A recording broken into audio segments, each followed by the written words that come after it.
அது ஒரு அரசு விடுமுறை. அருள்ராஜுடைய மனைவி அவசரமாக சுகமில்லாமல் இருந்த தன்னுடைய உறவினர் ஒருவரை பார்க்க சென்று விட்டாள்.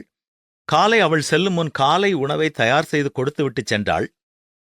மதியம் சுமார் 1 மணி இருக்கும். அருள்ராஜும் அவருடைய 2 பையன்களும் உணவு அருந்துவதற்காக வீட்டின் அருகில் இருந்த ஒரு உணவு விடுதிக்குச் சென்றார்கள். கடையினுள் சென்று தேவையான உணவிற்கு சர்வரிடம் சொன்ன பின்னர்தான் அருள்ராஜ் தான் பணம் எதுவும் எடுத்து வரவில்லை என்பதை கவனித்தார். உடனே தன்னுடைய பிள்ளைகளை பார்த்து, அப்பா மொபைல் போனை வீட்டிலே வைத்துவிட்டு வந்துவிட்டேன், யாராவது ஒருவர் போய் அதை எடுத்து வாருங்கள் என்று சொன்னார். பெரியவன் சிறுவனை பார்க்க, சிறுவன் பெரியவனை பார்க்க யார் போவது என்பதை தீர்மானிக்க சில நிமிடங்கள் ஆனது. இதற்கிடையில் உணவும் கொண்டு வந்து வைக்கப்பட்டது. மதிய உணவோடு சேர்ந்து ருசியான ஜாங்கிரியும் வைத்தார்கள். இறுதியாக வீட்டிற்கு போய் மொபைலை எடுத்து வர இளைய மகன் சம்மதித்தான்.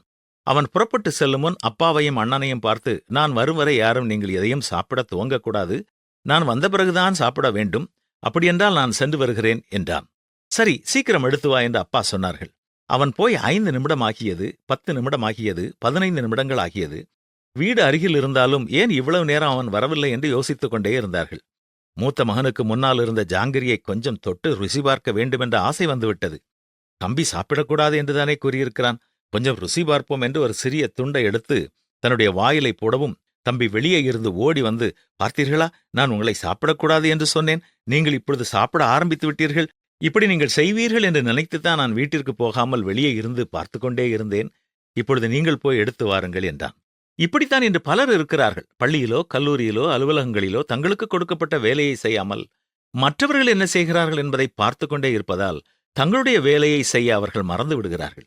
மற்றவர்களை குற்றம் கண்டுபிடிக்க வேண்டும் என்பதிலேயே அவர்களுடைய முழு கவனமும் இருப்பதால் அவர்கள் தங்கள் வேலையில் கவனம் செலுத்துவதே இல்லை. இன்று நாம் எப்படி இருக்கிறோம்? மற்றவர்கள் என்ன செய்கிறார்கள், செய்யவில்லை என்பதை கவனித்துக் கொண்டிருக்கிறோமா? அல்லது நமக்கு கொடுக்கப்பட்டிருக்கிற பணியை கவனத்தோடு செய்கிறோமா? தன்னுடைய வேலையில் அசதியாயிருப்பவன் அழிம்பனுக்குச் சகோதரன் என்றும், தன் வேலையில் ஜாக்கிரதையாயிருக்கிறவனை நீ கண்டால் அவன் நீசருக்கு முன்பாக நில்லாமல் ராஜாக்களுக்கு முன்பாக நிற்பான் என்றும் பரிசுத்த வேதமும் நமக்கு கூறுகிறது. நம்முடைய வேலையில் ஜாக்கிரதையாக இருப்போமா?